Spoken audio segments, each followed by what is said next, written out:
everyone, please turn off your loud cell phone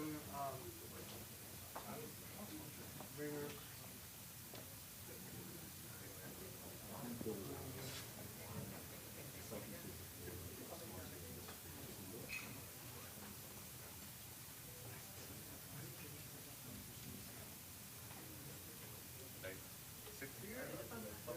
What? All right. Hi, nice to meet you. We are going to start. Good morning in Washington, good evening in Jakarta and Indonesia, and whatever time it is wherever you are. I'm David Merrill, the president of USINDO, the U.S.-Indonesia Society in Washington.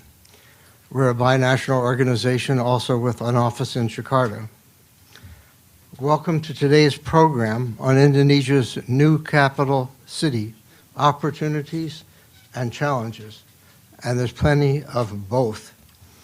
Featuring special guest, Dr. Bambang Susantono, Chairman of Indonesia's Nusantara National Capital Authority. Our program today is jointly sponsored by USINDO and the Stimson Center, particularly its Southeast Asia Forum headed by Bill Wise. We're coming to you both live from Washington and hybrid by Zoom. We have a registration of over 500 people today. So that is showing you that today's topic is both high interest and consequential. Jakarta is one of the world's largest and most congested cities, vulnerable to sea level rise, pollution, and other impacts of climate change. President Jokowi has therefore announced Indonesia's plan to build a new capital city, Nusantara, in East Kalimantan. This ambitious plan, now underway, aims to build a smart, green, and sustainable new capital city, intended to spread out growth, development, and employment by creating new dispersed development, lessening Indonesia's overconcentration in Jakarta. It aims to do so while emphasizing green-oriented solutions, as well as such other components as housing, education, financial technology, transportation, healthcare, and many others. How to do all these is the challenge, and Dr. Bambang is the man for the challenge, as you'll see by his preparation for this job. Today we'll have the opportunity to hear from Dr. Bambang, followed by two expert panelists, and have a period of Q&A and discussion, both live and remote. We hope and expect this event will result in a timely and fuller understanding by all parties of the New Capital City program. I'm now pleased to invite the distinguished Indonesian ambassador to the United States, Pak Rozan Roslani, to give his introductory remarks. Pak Rozan.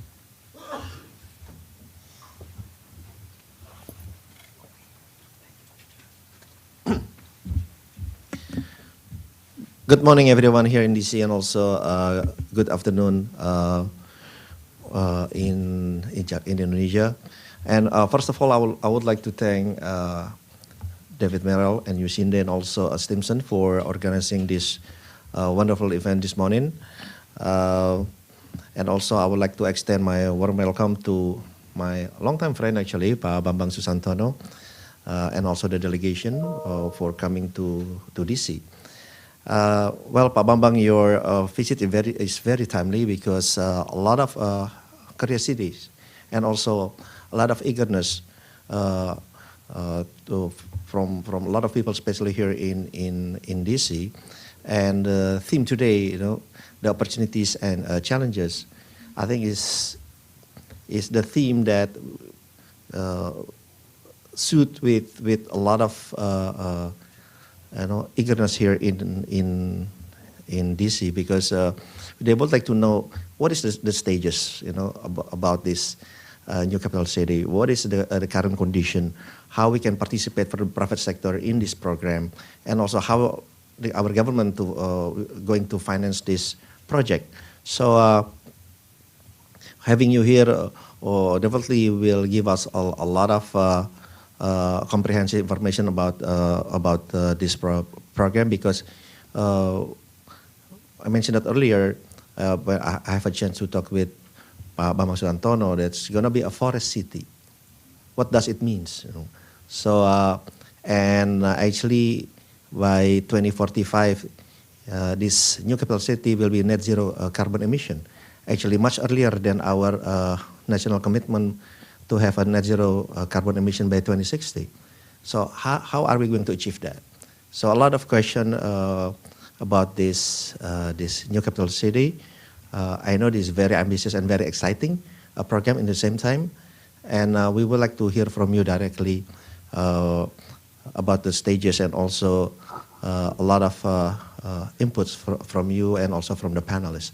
So again, welcome Pak Bambang, and definitely we will enjoy your comprehensive explanation and also discussion later on this morning. Thank you.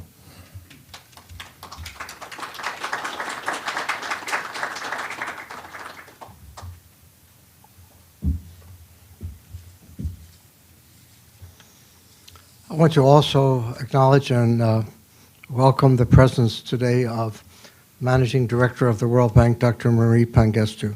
Thank you. Thank you for coming, Marie.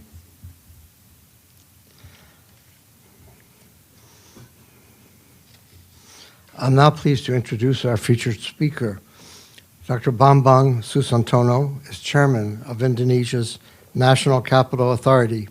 He was inaugurated by President Jokowi in March 2022. The authority is a ministerial level agency working directly under the president. It's in charge of planning and constructing Indonesia's new capital, as well as overseeing the government's transition to the new city and eventually becoming its administrator. Before this, Dr. Susantono was Vice President for Knowledge Management and Sustainable Development at the Asian Development Bank, 2015 to 2022. There, he was responsible for managing ADB's Sustainable Development and Climate Change Department, Economic Research, Regional Cooperation Department, and External Relations. Earlier, he was Indonesia's Vice Minister of Transportation and Deputy Minister for Infrastructure and Regional Development of the Coordinating Minister of Economic Affairs. He chaired several research institutes, taught in universities, and previously was Commissioner for Airline, Port, Telecom, and Media Companies. He serves on many high-level international boards, including the Bloomberg New Economy Council for Cities Advisory Board. He holds a PhD in infrastructure planning from Berkeley, as well as master's degrees in transportation, engineering, and city and regional planning, also from Berkeley. He's the modern version of the Berkeley Mafia. Those of you who remember that, I'll tell you about it later. If you don't know. Dr. Bambang, please, we're ready to hear your remarks.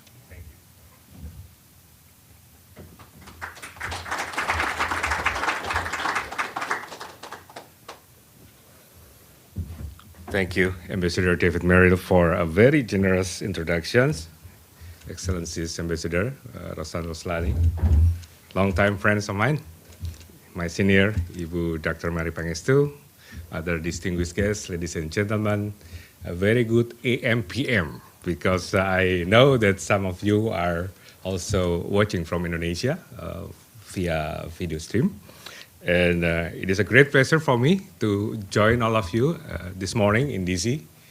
After all the COVID things, this is the first time that I came back here to DC and seeing the cherry blossom, although it's still very shy, cherry blossom here.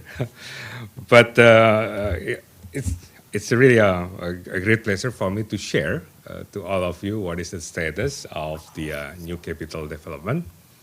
I know there are so many curiosity of you, and in today's presentation, I hope that I can share three most often questions to me. Right? So let me have my presentation here, if I may.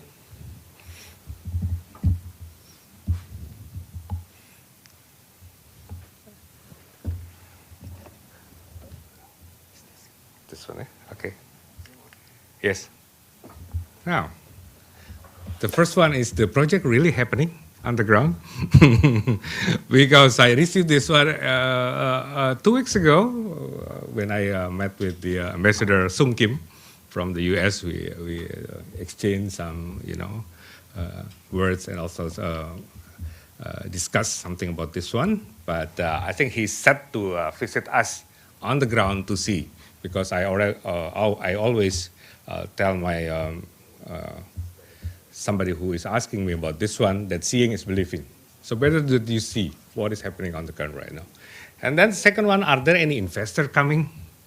Yes, because the project will use 80% of the whole financing from private sector, only 20% from the government state budget. And the most famous question is number 3. What is the next after 2024? Because we know that there will be a new administration coming. So what will be the sustainability continuity of the project itself? Yeah. So I try to do my best to answer that questions. But let me start by putting the context, because many of you maybe doesn't know that the movement of the capital is part of the Indonesia 2045 visions. This is one of the pillars to have new economic generators, to have Indonesia that is more equitable from east to west, from north to south, and it will be what we call the super economic generators of the whole region. Right? As you know, most of the economic development right now is happening on Java, yeah? And Java is really overpopulated. It will be very expensive also to reverse what is happening right now in Java, especially in the northern coastal area of Java. So this is one of the vision of 2045. And I would like also to emphasize the three kind of things on the bottom, yeah, of this movement of the capital of Nusantara, that we are aligning with the global campaign of 3 things. One is on the climate change. Second is on the biodiversity. Keep in mind that in these 2, climate change and biodiversity, we have the Conference of Parties. The COP28 will be in Abu Dhabi later this year. And the biodiversity is every 2 years, right? So next year we are going to have another COP on biodiversity. But I think most of you who are very familiar with the environmental movement knows that there is some convergence between the climate change and the biodiversity movement now in the world, right? And the third one is on the SDG, Sustainable Development Goals. Okay? Here is the movement. It's a bit unique, so for those of you who are, having some interest in development theory and others, especially on the movement of the new capital, usually they are on the same land base. But we are unique in the sense that Indonesia is moving the capital in the other island. Yeah?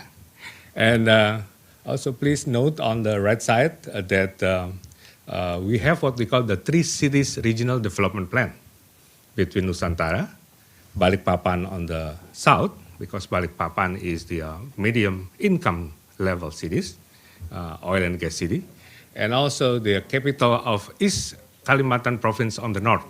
Yeah, Samarinda.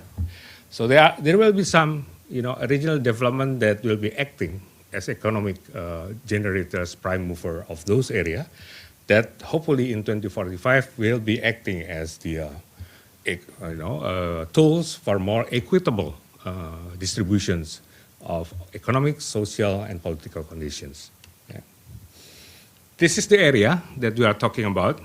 The capital, the new capital, has 256,000 hectares of land, plus about 68,000 hectares on water area. So you can imagine that this is 3 times larger than Singapore, 3.5, 3 to 3.5, larger than Singapore, or 4 times larger than Jakarta.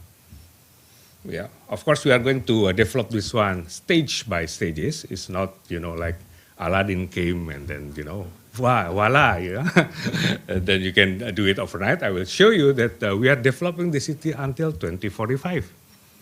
But many of you perhaps thinking about, again, 2024 is the milestone that everybody asking, yeah? I think I'm gonna explain later on that. But right now, of the 256,000, we are only, if I may, I just want to show you here. Is the mic working? Okay.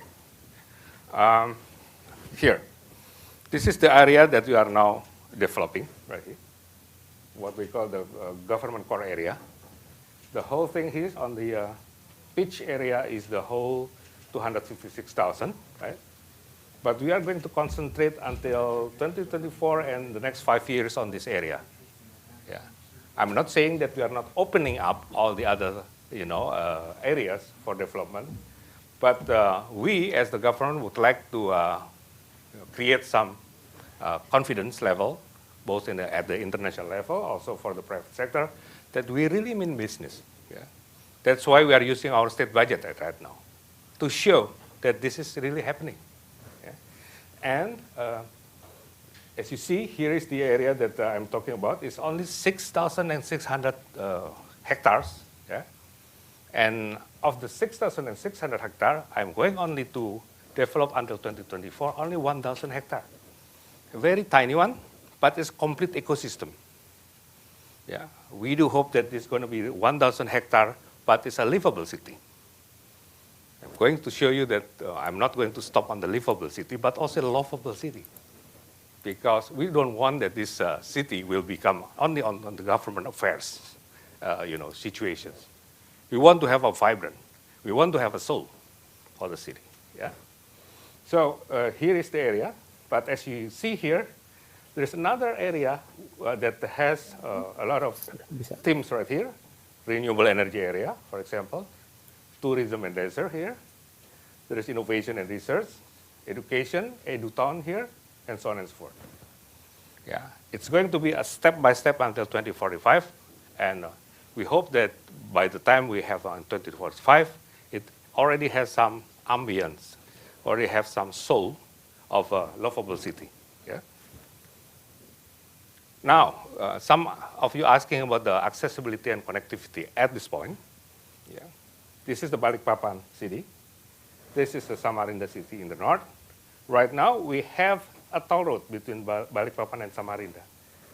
It is connecting these two cities. The most important city in Kalimantan is Kalimantan in about 1.5 hours. Right?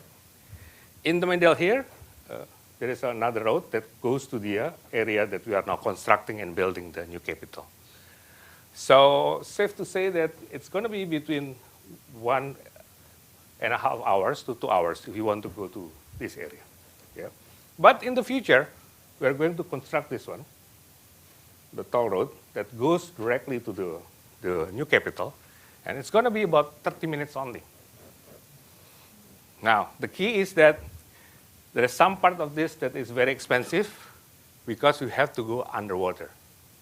Why we go underwater? Because we want to conserve the environment at this point. Right? There is a freshwater dolphin there. There is a long-nosed monkey that also has the habitat there. And we really want to show the world that we are really, very serious on conserving that area. That's why 1.5 kilometers will be going under the sea. Yeah. This is going to be very expensive. That's why we are going to have a PPP, perhaps, public-private partnerships.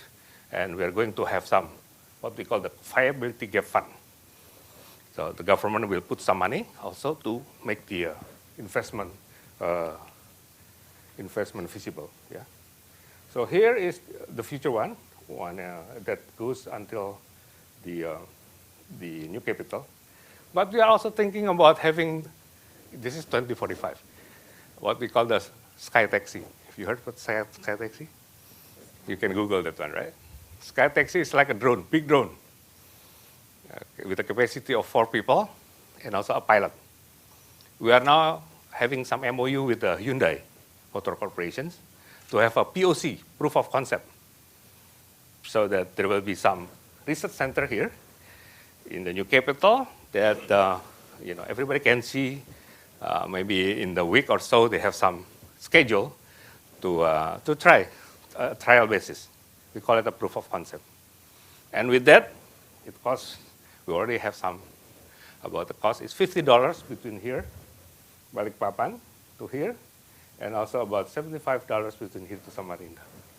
But that's going to be 2045. So some of my students asking me, is it like Wakanda forever, sir? Is it like Avatar, sir? Yes, you can dream about that one. Because this is 2045. This is cities of tomorrow. Don't think that it's going to be in the next 5 to 7 years. Right? We want to have also autonomous vehicles that serve as public transportation there. We're going to have a building information modeling system that makes the building also smart. Right? So all the new things about the smartness, smart living, a new way of working, living, and learning will be there. And that's why we are thinking not outside the box, but without the box. That's the difference. Right? So we do our best to do that one. So here's the immersed tunnel, just artist impressions, but we're going to have about 1.5 kilometers of that to, again, preserve the environment above that one. This is the timeline until 2045, right? And as I told you, this is the area of the core government. We have 3 areas here, and we are, until 2024, we're going to develop only part of that. Only part of that. Yeah, about 1,000 hectares. Now, if you're asking me, what will be there in next year, 17th of August or perhaps December? This is some artist impressions. We're going to have the point 0. Right now, it's not like this. But you can imagine that we're going to have something like a Lincoln Memorial. Very popular now. It's only a very, it's a stone mark that the area that this is a point 0. But every Saturday and Sunday, about 5,000 people, come to visit because they are FOMO, FOMO. Fear of missing out. So they want to have their IG, they want to have their TikTok in this one. 5,000 people coming. So we want to really, facilitate their enthusiasm to go to this direction. But here is the one that we will develop. Presidential Palace there. There are 4 ministerial offices, coordinating ministries. Yeah? And then there is some mall here. You can sip, coffee from Indonesia or Starbucks or others, here. There will be IKEA also, that opening the store here. There is an international hospital in one area here. There is also Jakarta International School that will open their first stage of their school here. And a lot of amenities that we try to do our best to make those who are moving, the first mover, saying that movement is good. We don't want them to say that, oh, movement is terrible, you don't have to move here, especially for the civil servant, But we want to reverse that one. Okay? So here is some picture area of 2024. We do hope that we can have also the Bank of Indonesia, the Interbank, and also financial services will be there. Yeah? Okay. So here is the area that I pointed before, right? And this is the picture of the next one until 2045. So it's a city that's nestled in the forest. That's why the principle of this city is sustainable for a city. And we have 4 and 5 characters. One is green, including climate change, smart, inclusive, a work city for all, resilience, not only for the financial and economic shocks, but also for the health shocks, right? And also, if we have these 4, I think we can achieve the sustainability situation in the future. I'm going to go to New York tomorrow to sign MOU with UNDP so that we have the roadmap for our SDGs until 2045 and 2030 and 2045. This is one of the unique features of the city. Remember, 256,000 hectares? 65 of that, almost 2/3, will be a tropical forest. Yeah, will be a tropical forest. This one is, we admit that we haven't had a good narrations on this so that the international community knows about this one. But we are going to reverse the deforestation that's happening in the past. Instead, we are going to have reforestation because most of the area here is a production forest. If you go there on the field, and I believe, Kate, you are from WWF, right? She's already visited us, and she saw that it's a very homogeneous forest. And we want to do our best to reverse that one, make it more richness in biodiversity, so that we can have a carbon sink situation for this 65%. You know, if we can have this one acting as carbon sink, tropical forest with good biodiversity, 25% only we develop the area, and it will be very green. We want to put all the necessary kind of things to make it green area, the 25%, controlled development. You name it, for example, all the renewable energy. And then there's no fossil fuel vehicles coming in the city. We will ban that one, right? So if we can combine this one, we want to have a carbon neutral city by 2045. A city, yeah, at the city level. It's ahead of Indonesia. Indonesia 2060. But yesterday I talked to my friends, long friends, who is the president and CEO of World Research Institute, Anidas Gupta. He challenged me, Bambang, this is too long. 2030, you have to be able to achieve this one because you have the luxury to control this one. Okay, let's see. But we agreed to have a MOU also on how we can exchange knowledge so that to strengthen, perhaps to accelerate this carbon neutral situation by 2030, if possible. Why not? And hopefully, our ambition is that we are going to have what we call the LDC, locally determined contributions. Many of you familiar with NDC, right? National determined contributions at the national level. But this one on the city level, LDC, locally determined contribution. And hopefully in the next COP28 in Abu Dhabi, we are going to announce the roadmap for that. So that everybody can, follow, monitor. It will be transparent and accountable to the international audience. Yeah. So that, again, hopefully we can achieve that one earlier. In the last COP27 in Sharm el-Sheikh in Egypt, we announced already, we got help from my previous office, ADB, that they are the one that, giving us the technical assistance and study, that now they are in the middle of the study to really develop the roadmap for carbon neutrality by 2045. Yeah. We already announced it, and we hope that this COP28, we are going to have that one. Yeah. Maybe this is the first time a capital city of a country has the LDC, yeah, the locally determined contribution. Okay? Now, let me give you the eye of what is happening right now on the site. While we have all the constructions going on at this moment, right? We have the ring road for the access of logistics. We have the compound for construction workers. Right now it's about perhaps 1,000, 1,500 workers. It will be ramping up to about 15,000 workers this year and next year. Right? But we developed some area to be the dormitory of the workers. Perhaps this is the first time in Indonesia that we treat workers as good as this. Yeah, because usually they are on the tent. They have some, not so good situations. But we believe that by treating them properly like this, their productivity will be the maximum one.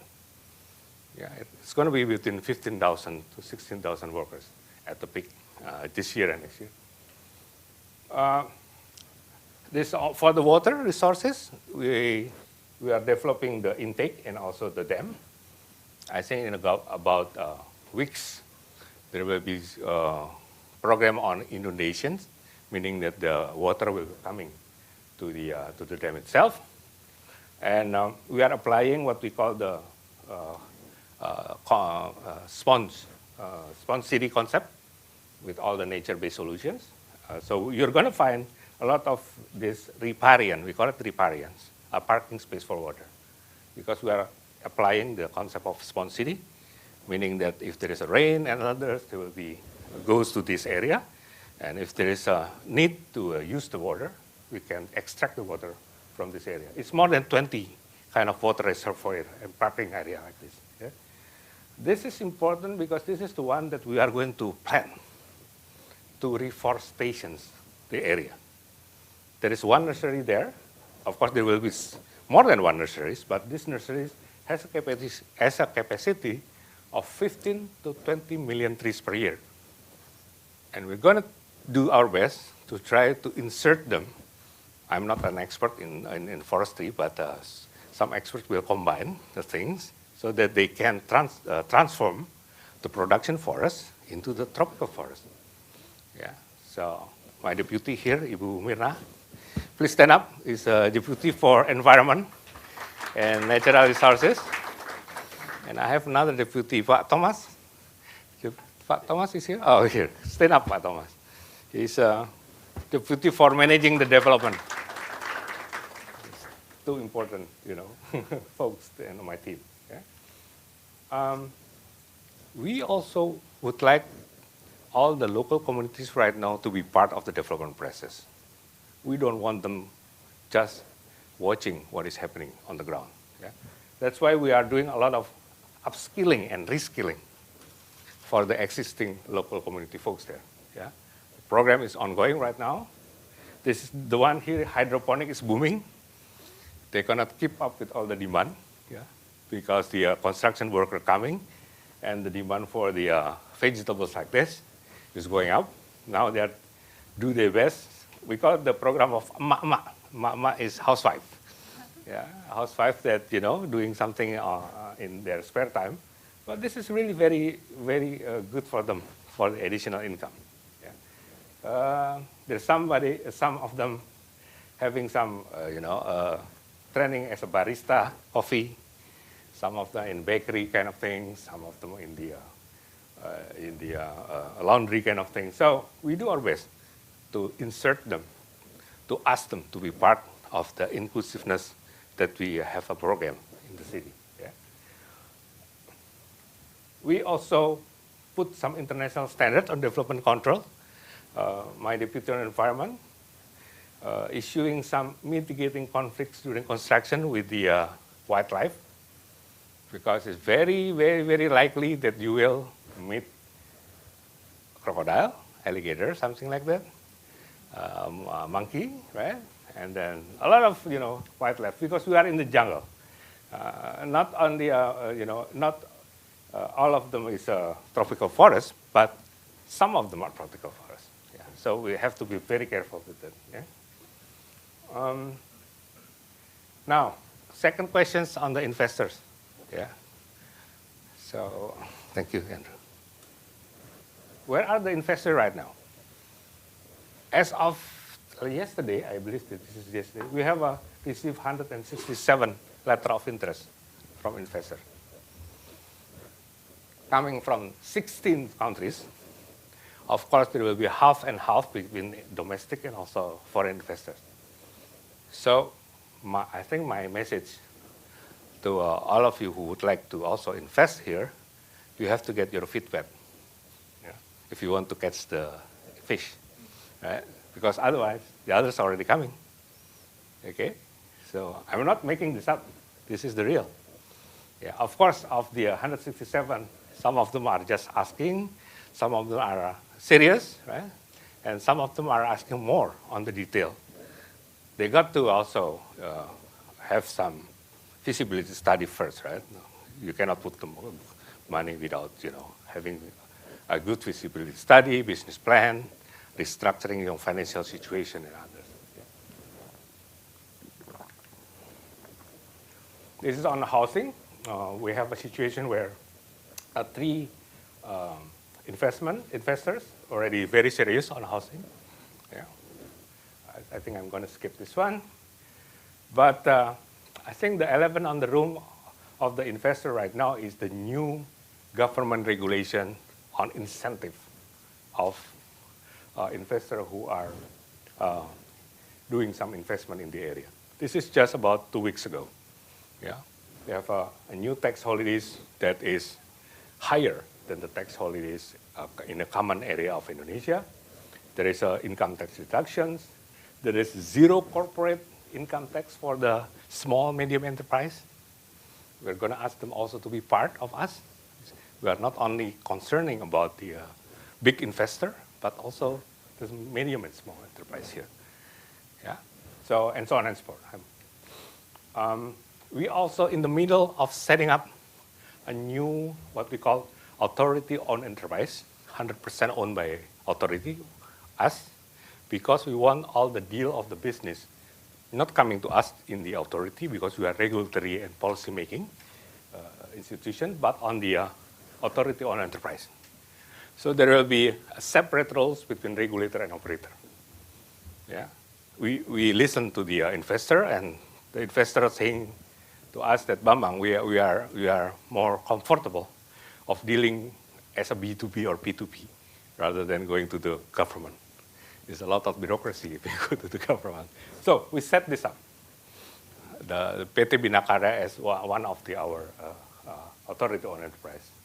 And this is also new. We have some agreement with the Ministry of Finance, to be the lender of the last resort, you can say it, of the whole financial structure of this investment. Here is some of the international collaborations that we have so far.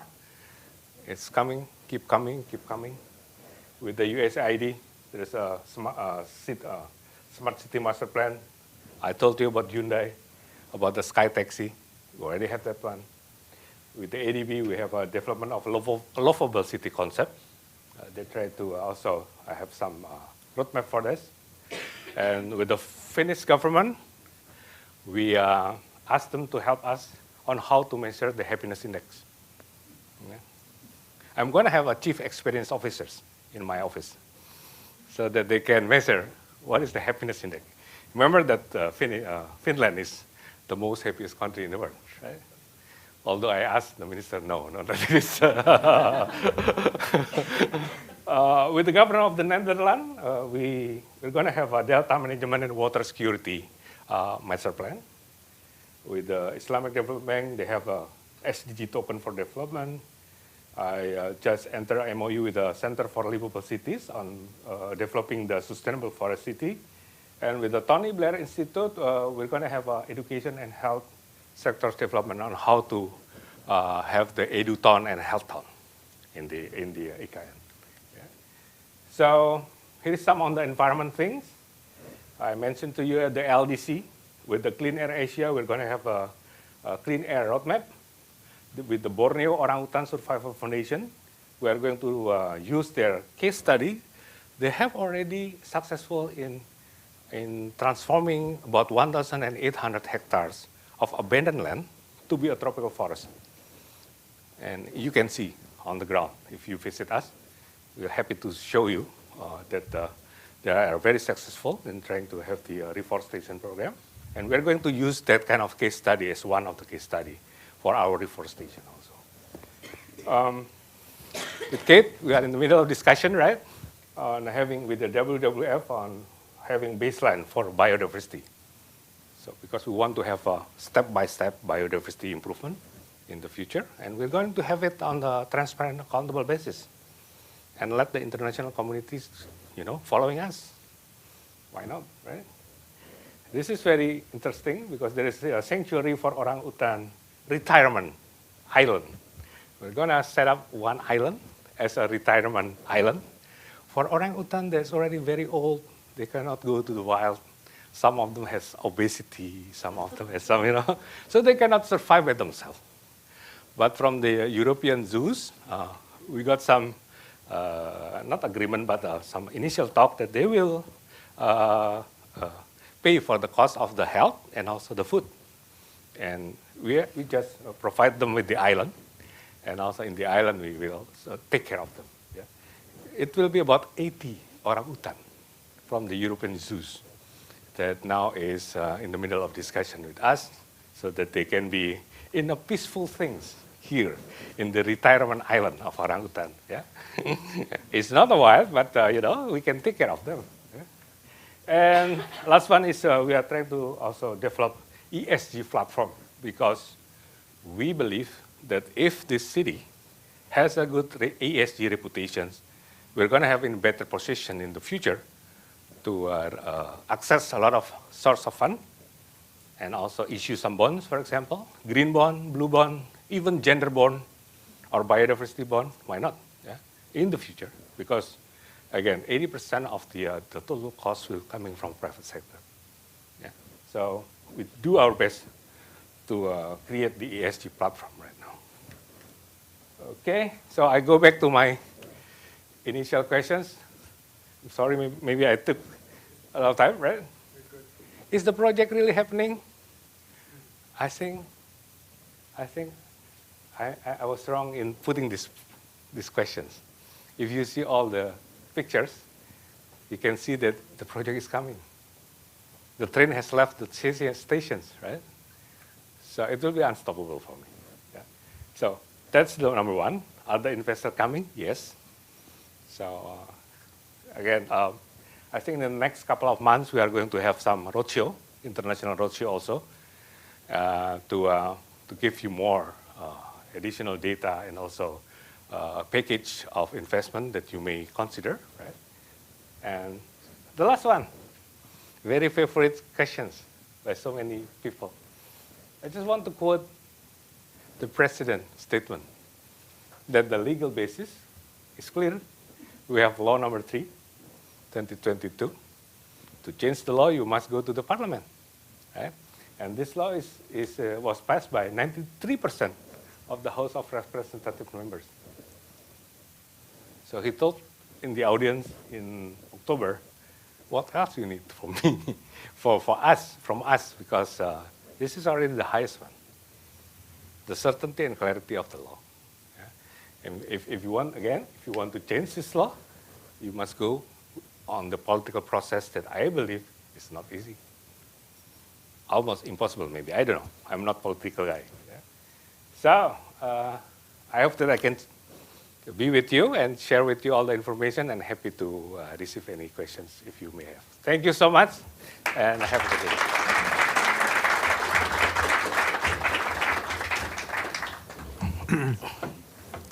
Thank you, Dr. Bambang. It's a very informative and stimulating presentation. It's, if anything, heightened our interest in the project, and hopefully potential investors are watching.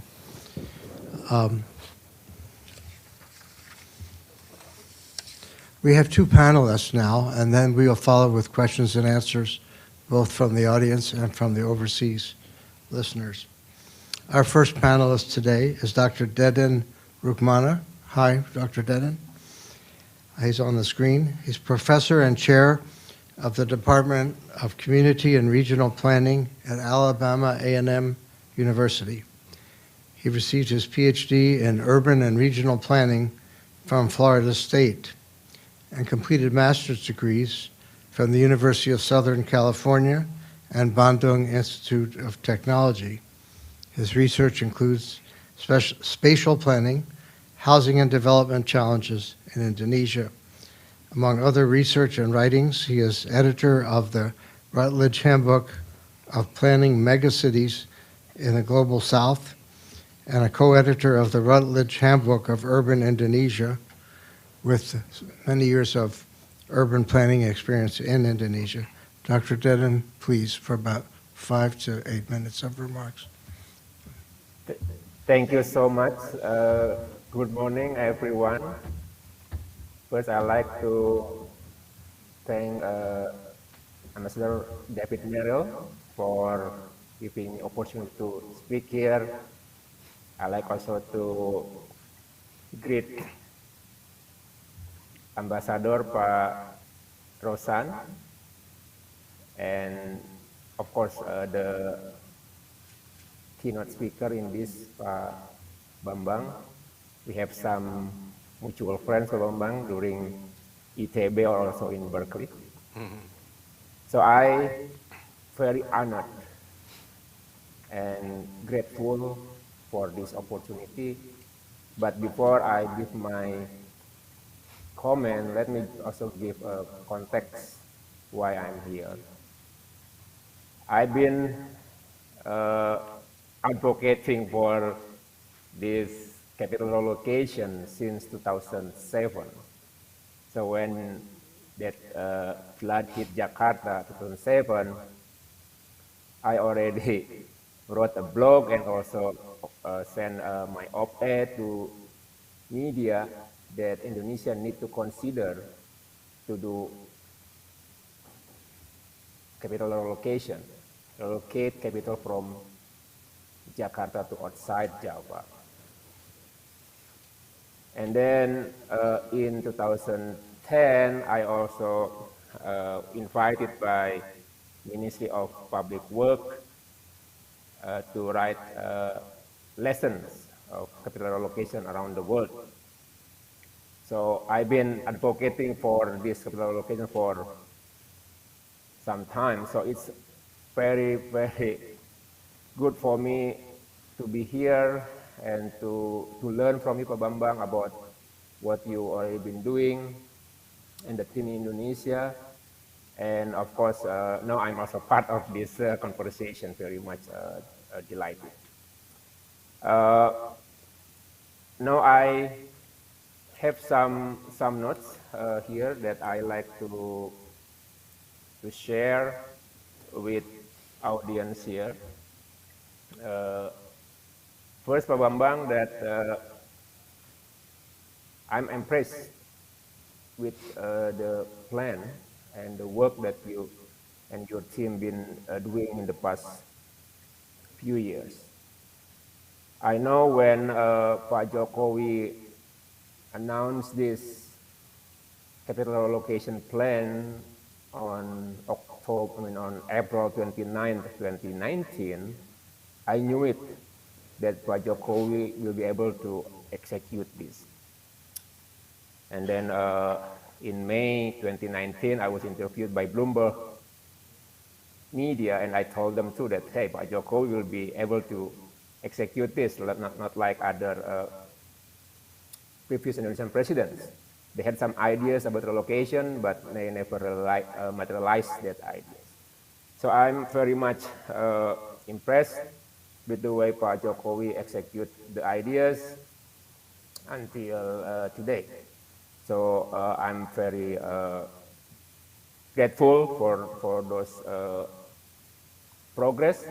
But of course, I also like to make some comment how we should moving forward with this. Right? First is my background, just like you, is urban planning. Planning scholars are skeptical, is always skeptical about plans for sustainable cities from scratch, because it is not easy to build cities from scratch. There are many cities built from scratch, and the realization of that plan is not always meet what they already initially planned in the beginning. So that's something that we need to make sure that building cities from scratch sometimes not really meet the plan that we initially do in the beginning. The second item that I like to say here is spillover. I know that you like to contain that capital city in that small area, but of course in the process and of course in the future, we also should expect that spillover is happening. So how we also see Balikpapan and Samarinda development, regional development, also part of this process need also to be considered. So we need to minimize that spillover effect. The way deforestation is still something that we try to avoid, right? So we need to make that spillover controlled and managed. And then next is about the power of for this energy for this new capital. I know you keep saying about renewable energy, so this is also something that we should support, right? But as you know, there are many also coal power plant in Kalimantan. So this is also something that we need to address. How we can make sure that energy development in Kalimantan, in this Nusantara also will rely heavily on renewable energy. Next is about sprawl and economic growth. So this is something that Nusantara Capital Authority need to consider about urban sprawl. So when you develop that Nusantara, the sprawling spillover is not going everywhere. We just contain there, and then we can keep the forest still intact in the best shape. And then the next one, you mentioned about the workers.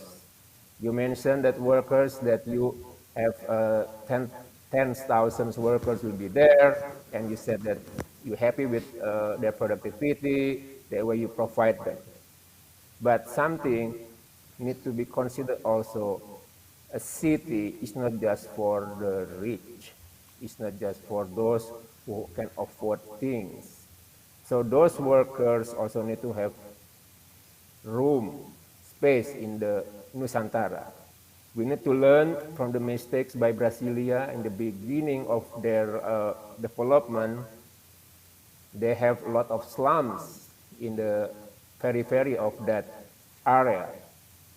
So that's why Nusantara also need to learn and to provide space for workers and also, of course, for low-income people, because to me, cities is not just for someone, but for all. So above all, because the ideas of this capital relocation is not just about addressing issues in Jakarta, but also in terms of national disparities. So we need to make sure that development of this new center in Kalimantan also bring prosperity for all Indonesians, not just for some Indonesians. So that's also my comment. Thank you, David, for this opportunity.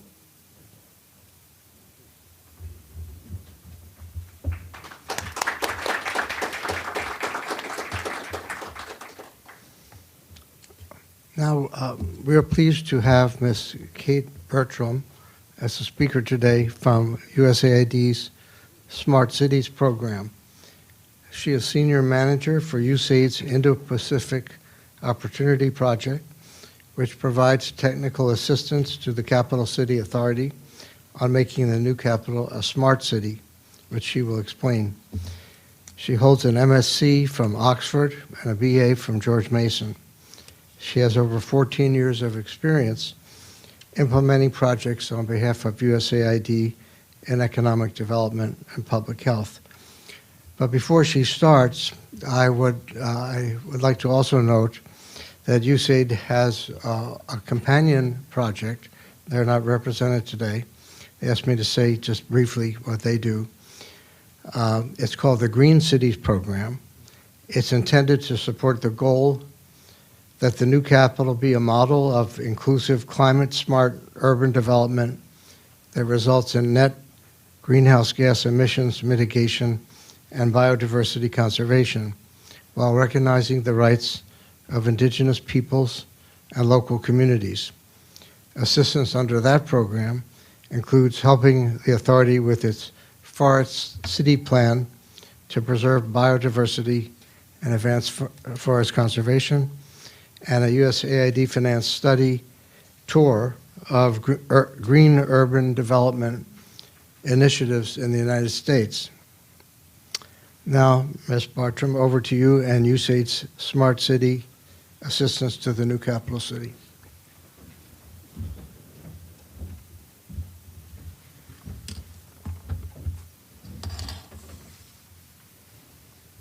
Ambassador Merrill, thank you for that introduction. To give a brief background, the Indonesia Ibu Kota Negara Project Management Office activity is funded by USAID Indonesia through the Indo-Pacific Opportunities Project. This is a 34 million four-year regional project that is designed to advance objectives under the Indo-Pacific Strategy as implemented by the International Development Group. The new Capital City Authority requested USAID Finance technical assistance to strengthen the planning and conceptualizing of information, communications, and technology in the smart city sector of Nusantara. The authority seeks to develop Nusantara using multiple new and emerging smart city technologies that optimize renewable energy usage, green building management, clean transportation options, and inclusive development for its residents. Building a smart city is at the heart of Nusantara's development, as stated in law and presidential regulation, which is to establish a robust smart city. The new Capital City Authority was mandated to prepare and develop a smart city solution for Nusantara. The USAID technical support activity began in August of 2022 by embedding a local Indonesian team of technical experts within the authority to understand the priorities and also to design a short-term technical assistance program to identify smart city features, technical requirements, and design action plans to meet the needs of the authority and the government of Indonesia. The activity was designed in 3 phases. The first was to define the smart city visioning, the second to develop user personas and journeys, and the third to develop smart domains, services, and features. In phase 1, the team found that the existing Nusantara vision of a world-class city for all meets all the fundamental elements required for a smart city, which includes all aspects of economic growth, sustainability, and improving the quality of life. The strategic objectives are for Nusantara to be a symbol of national identity, a global sustainable city, and a future economic driver in Indonesia. In phase 2 of the activity, the technical team worked with the authority to build a common understanding of what it means to be a smart city, and that a smart city should have a customer-centric focus. The starting point of this process was defining the user experience of the people who will live in Nusantara. 10 customer personas were developed. A short list of that is government workers that are being relocated, blue-collar workers, business communities, and local existing residents. Next, the team defined the user experiences to describe each persona's background, their needs, and their concerns as they move through their day and engage with the smart city services and features. The technical team then developed a full set of smart domains, services, and features, and the functions of the smart city identified from the customer journeys covered enhanced working and living experiences. 6 key domains were identified, the first being governance, the second transportation and mobility, and the third living, the fourth natural resources and energy, the fifth industry and human resources, and the sixth the built environment and infrastructure. 32 smart services were identified and tied to their respective domains, such as an intelligent transportation system. 85 smart features were identified and tied to their respective smart services and domains, such as an advanced traffic management system. Under each of the smart features, functional and technical requirements were developed. Basically, the team took each feature from a high-level vision, and they looked down to the minute details required for design and functionality. In phase 3, the activity and the technical team bundled the 85 smart features under their respective 32 smart services for future procurements and implementation. An action plan was developed for each. Features were categorized into 3 categories, including smart city necessities, living enhancements, and future developments. The technical team then mapped the interconnections of the smart packages, which was critical for understanding the types of vendors who can respond to specific package or packages, and also which ministry would be responsible for a future tender. The action plans were developed based on infrastructure priorities and readiness, including a timeline for implementation. The high-level timelines covered digital governance or management planning, detailed policy planning, the tender process, smart features development, to include software, hardware installation, sprint and testing of minimum viable product, and commissioning, and periodic monitoring and operations. The next phases will entail the development of a high-level enterprise architecture and vendor identification, and provide cost estimation and funding options. USAID Indonesia is committed to supporting the new Capital City Authority by providing the necessary technical resources as they move through the next phases in preparation for their tendering processes. Ultimately, the goal is to provide the authority with the technical requirements and specifications it needs to inform the tendering processes and to elicit smart solutions from vendors which meet the needs of the people of Nusantara. The development of Nusantara requires collaboration with many other ministries and institutions. Coordination is important, and to further carry out those action plans and to continuously improve the implementation of the smart city. Thank you.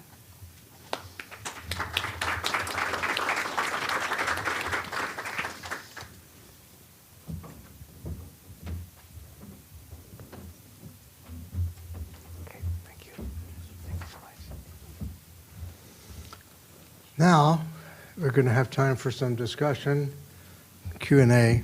We'll start with, I don't know how many we'll be able to take, but we'll do as many as we can from the in-person audience. And then at some point, I'll switch to give equal time to the remote audience. Who would like to be first from the in-person audience? Lex Riefel. Then you. Thank you. I'm Lex Riefel, a retired Treasury employee. Is this working?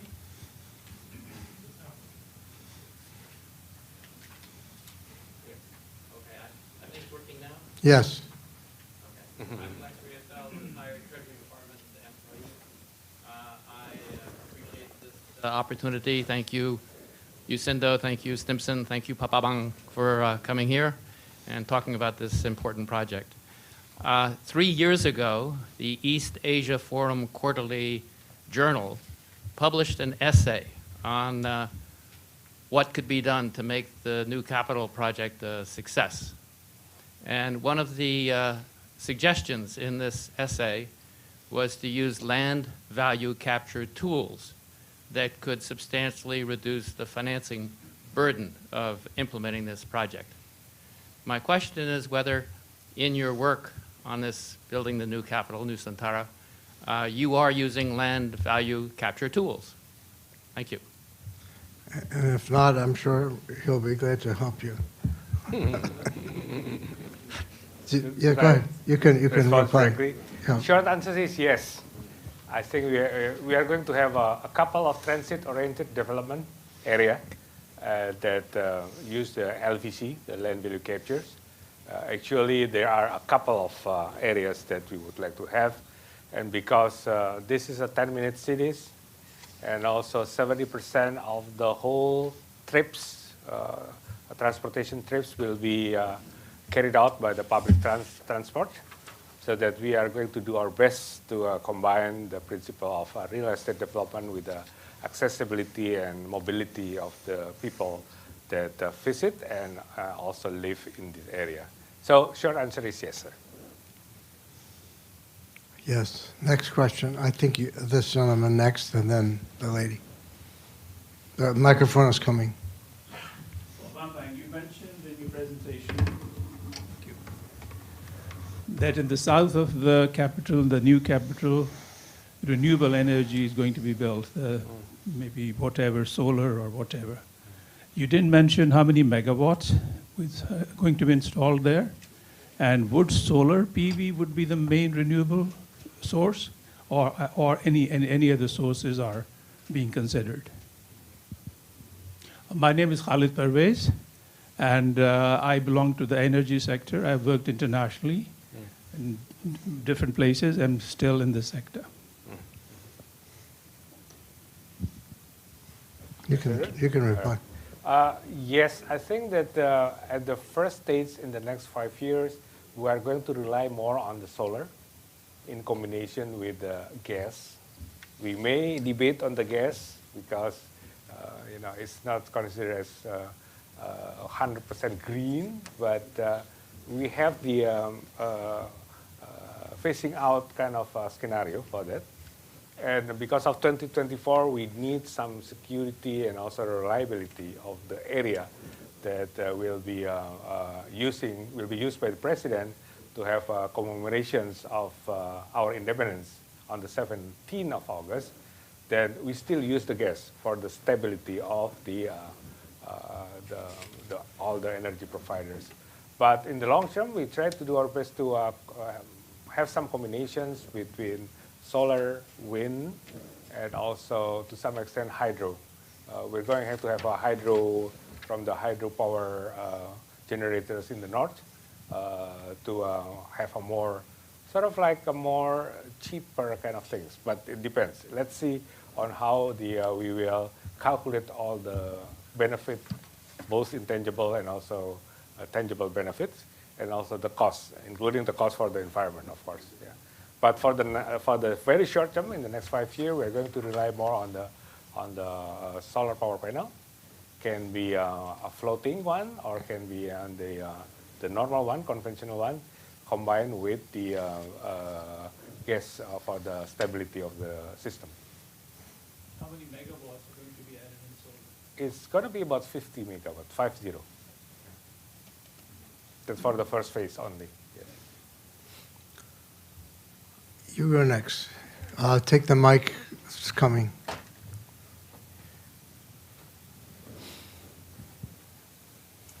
Thanks so much. Amanda Hurwitz with Mighty Earth, and I just wanted to re-raise some of the questions that the professor over here raised about deforestation and spillover, in particular mangrove forest. And so I know in the southern city of Balikpapan, there's already been mangroves destroyed because of the nickel smelter. And so just wanted to hear your response to some of the destruction that's already happened with the toll road. I think there's been protected areas that have been destroyed. And so wanted to give you an opportunity to address some of the questions that the professor had raised, in particular protected areas that have already been destroyed and mangrove forests that have already been destroyed. So thank you.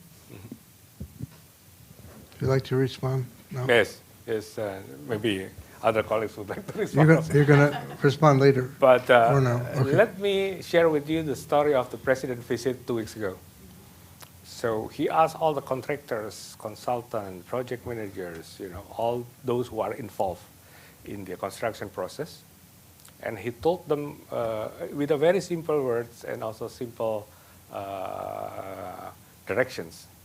If you need only 1 by 1 meter square development, don't cut the trees outside that one. It's a very powerful one.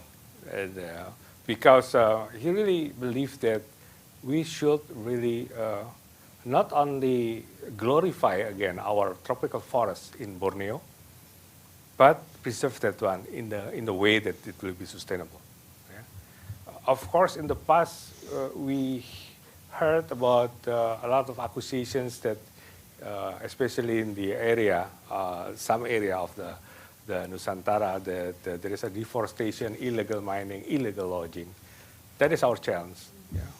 And my strategy is that we have step-by-step, action plans that can be monitored by everybody, transparent, accountable, with all the international community aligning with us, so that we watch the show itself. I mean that we want to see that every year there is something that improves on the ground. Right? It's not easy, of course, because not only dealing with the environment, but also with all the actors in the past that benefiting with all those areas. But we do our best.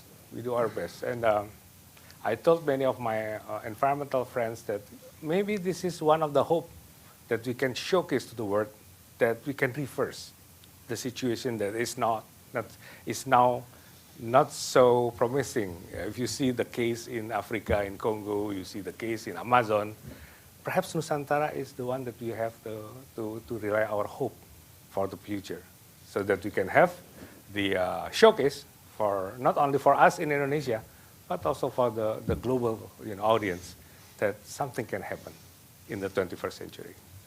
So that's my answer to you. We'll take one or, okay, you'll be the last two from the audience. You can go first. Yeah. Terima kasih, Pak. My name is Anwar. I'm a master's student in a university nearby. My question is to Bapak for social integration. I saw the one that you have, inclusiveness, and with the program Emak-Emak. But my question is for the people who are moving from Java, from cosmopolitan Java to Kalimantan. What is the strategy to make sure, at least have some sort of happiness or contentment within the new civil servants who are moving? Because it will be very sad if you have the masterpiece and showcase, but it ends up similar to Naypyidaw or other empty capital cities. Thank you. Thank you. Thank you. I relate your question with my friend's Professor Dadan's statement on the importance of social integrations and also how we treat, this is not a city for the haves only, right? So we have to also care about those who are in the bottom of the society, for example. The answer is that we are now in the middle of refining our social program, led by one of the professors, Imam Prasojo, if you know him. He's very famous, and he's very active in trying to have some dialogue with all the elements of the society, stakeholders, in order for us also to make everybody kind of like have the same happiness. That's why I want to measure the happiness index, because I don't want to measure happiness index for the haves only, but also for the whole thing, So I think the short answer to your question is that we are very serious on that. We would like to also provide some facilities, services for those who are in the bottom of the society, so that they are really enjoying their life in Nusantara. Thank you. Young lady. Good morning, Pak. My name is Monica Simarmata. I work at Tetra Tech, implementing partner of USAID Sinar in Indonesia. I have a question about transportation electrification. So you said an interesting point about banning fossil fuel vehicles. I thought that was super interesting. So I want you to dig a little more deeper into that. What's the plan in the longer term for electric vehicles, batteries, charging infrastructure, and also addressing the waste that will come 10 years later from spent batteries? I think Nusantara has a unique opportunity to address it from the get-go instead of waiting for it to become an issue in a decade. Mm-hmm. Good point. I think that for the waste first, we are still studying about that one. I know that the technology right now is coming very fast, right, on how we will treat the EV, for example, on the battery kind of things. We are open on any green vehicles, right? But we are going to ban any fossil fuels to come. We will provide some parking spaces for those who are still driving from outside to go to Nusantara, and ask them to shift to our public transport and using the green kind of things. Yeah? I think that both hydrogen and also EV are now a bit competing, but we are not closing our doors for any of the one that really provide us with the most efficient and most equitable kind of things that we can use them for the whole community, meaning that for public transport, for individual movement and others. But the highest things that we want to have in our transportation system is walking. I mean, that is we have the uninterrupted, what we call the pedestrian facility. We call it Titian Warga. It will connect up all the things, right?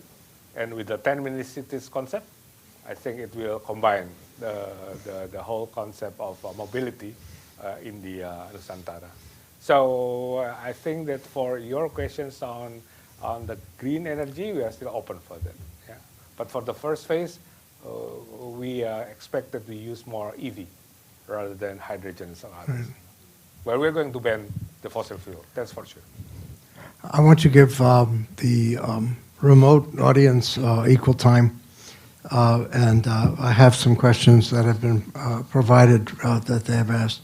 And I'll start with one that is broader.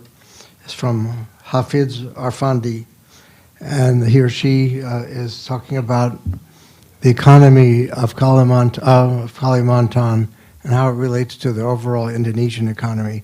I think the question, in my words, is about the characteristics of the regional GDP of Kalimantan compared to the GDP of Indonesia.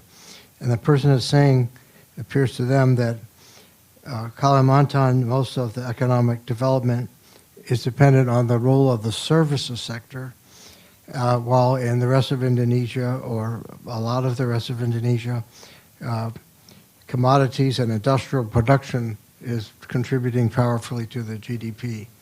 So have you thought about that? Is this something that's going to be looked into in future? Of what's the contribution of Kalimantan, with the capital city being there, to the GDP, and in what kinds of parts of the GDP will it be? How will it relate to the whole Indonesia? It's a difficult question, actually. Okay. I don't have the detailed numbers for that, but I think the Nusantara functions or roles on the regional development will be really felt by the East Kalimantan province. I believe that in one of my slides, I show that there will be 3 times growth in their regional economy, and also a transformations from the commodity kind of things to more on the services.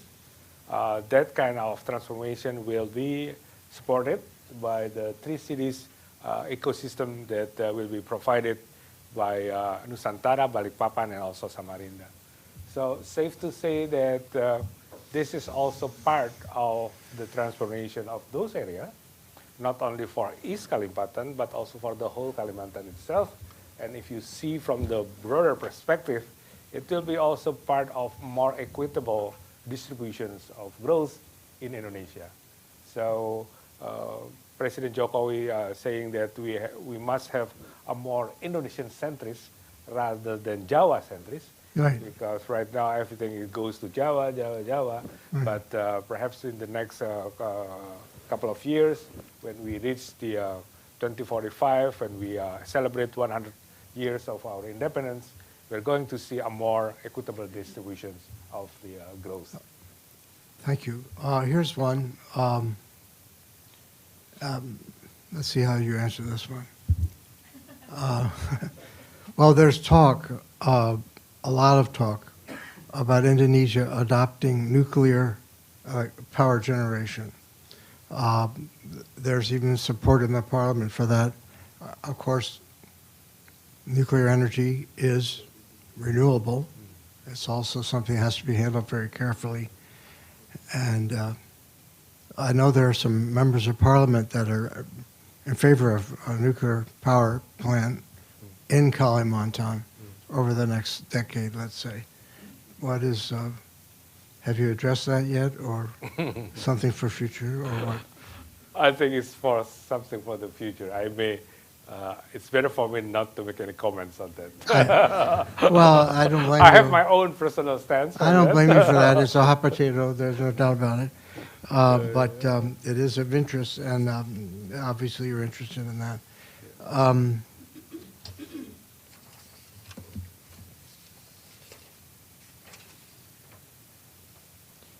Question from Wayne Forrest, AICC, New York. Have you given consideration to using municipal finance to fund infrastructure such as revenue-backed bonds? And is there any connection to Nusantara and the recently announced U.S.-Indonesia Clean Energy Agreement? For the municipal finance, yes. Short answer is yes. And for that, we have to really develop our balance sheet. of the Nusantara balance sheet in such a way. I mentioned about the ESG credibility. We would like to have a good ESG credibility so that we can access all the possible source of fund in the future. And municipal finance or municipal bond or municipal fund is one of them. Of course, we are not stopped on that type of bond, because as I mentioned to you, we are also thinking about the green bond. We are also thinking about the blue bond. And about a week ago, colleagues from the Asian Development Bank asking whether I'm also interested to have the biodiversity bond. And my answer is yes. Of course, we are trying to align with all the global movement on the biodiversity, on the climate change, climate bond, for example, and also SDG bond.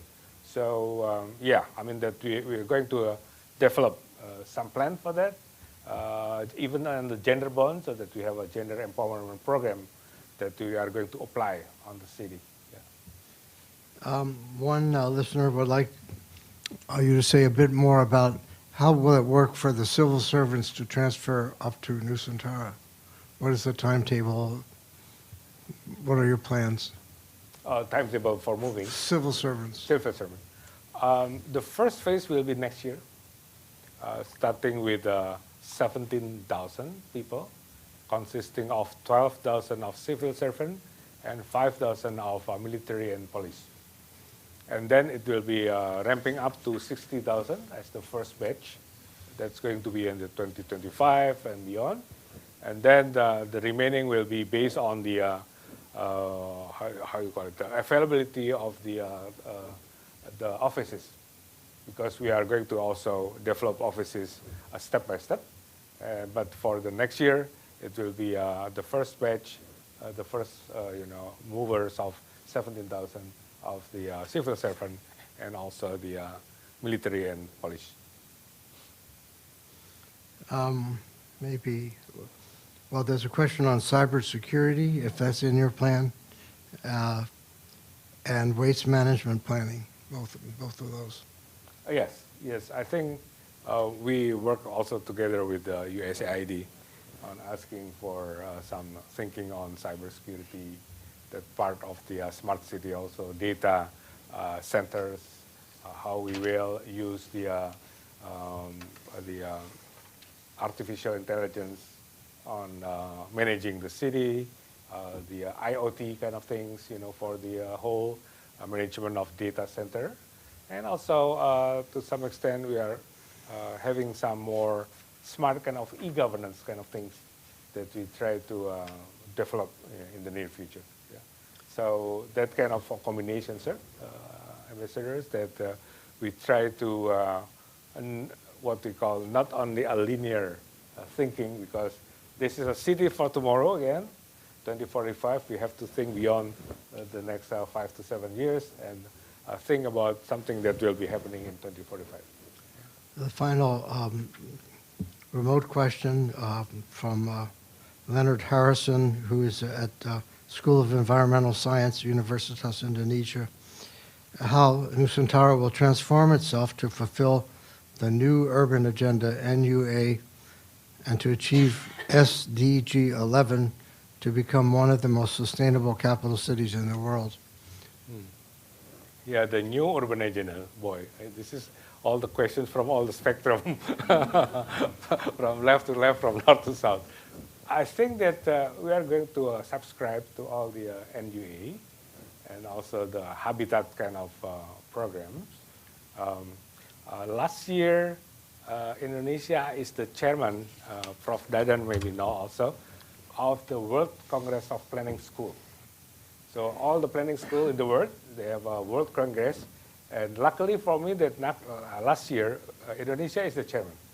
So I asked all of them to give me some, ideas and also comments about the plan. We received a lot of ideas and plan. And I think one of the things that I like most is that maybe this is the chance again that Nusantara will be the showcase, not only for Indonesia but also for all the efforts or global movement to fulfill the SDGs and others. So that's why I'm going to have also the chief of SDGs in my office, chief SDG officers. We are now appointed one, a lady, to really align with all the SDGs target and goals in especially 2030. Yeah. I think the gentleman in the back, he had his hand up first. Do you still want to ask your question? You can do it now. Give him a microphone, please. This is the last question. Yes. Thank you very much. As you receive many letters of interest, expression of interest from foreign investors from many countries, what are the environmental commitments that investors would be expected to commit to? Let me be clear, is it the environmental standard or something? Environmental standards, sustainable investing. Yes. I think as long as you follow the norm and also the latest practices of ESG around the world, especially if you want to have some sort of fund from New York or from Tokyo or from London, you are safe because we are going to align with them. Yeah, so not only environment, but also inclusiveness, for example, on how you will treat the local workers, on how you will treat the local community around the projects, and the local content. There is some requirement from us that as far as possible, we would like to see that the local content of any products that will be deployed in Nusantara will be the maximum one. There will be some transfer of knowledge and others that we need also to be given by the investors, especially for those technology that we don't have. Yeah. So safe to say that if you are following all the ESG standard, then you are quite safe. All right. I now invite Bill Wise, Director of the Southeast Asia Forum and of the Simpson Center, to give closing remarks. Bill?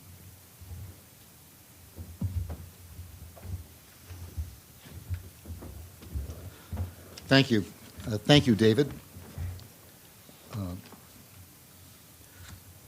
This has been quite a remarkable discussion. I think perhaps the first of its kind, perhaps at Stimson, certainly the first of its kind for the Southeast Asia Forum, our relatively new effort to connect Southeast Asia with a larger community in Washington, the Mid-Atlantic, and beyond.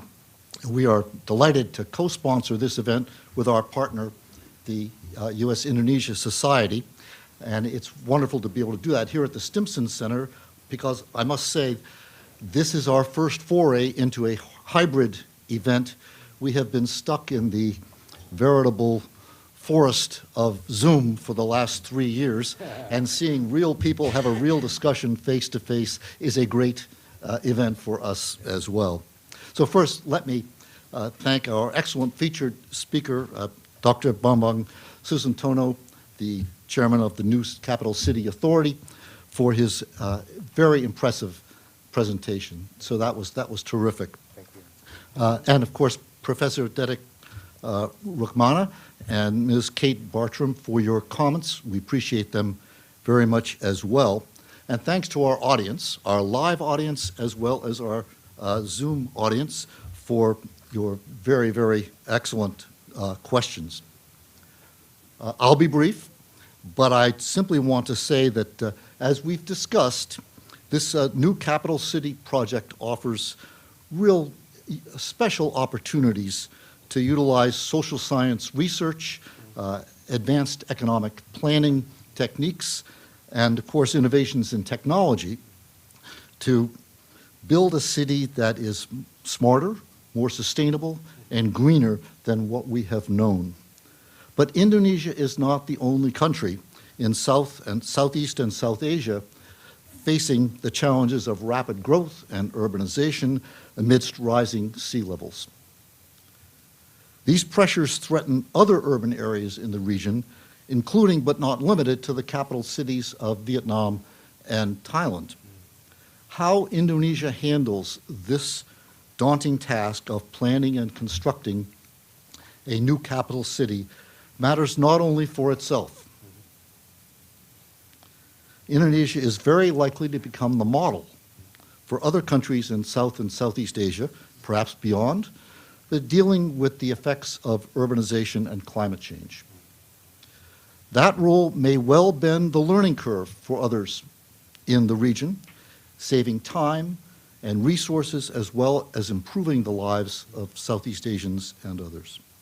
In short, the region, indeed the world, will be watching Indonesia. And from today's presentation, we can say, perhaps with some great confidence. So thank you very much, all of you, for being here. Thank you, David, for the partnership with USINDO that is so valuable to the Southeast Asia Forum. Thank you for your questions and your presence, both here and in the virtual sphere. And David, if you would like, the last, perhaps the last word can go to you.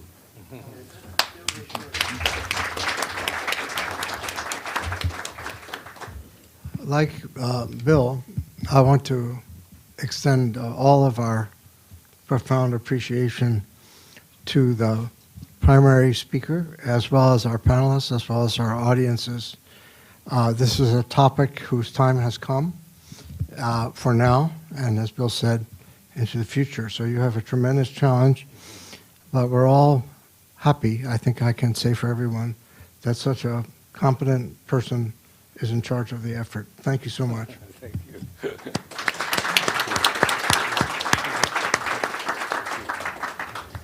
Have a good day or a good evening.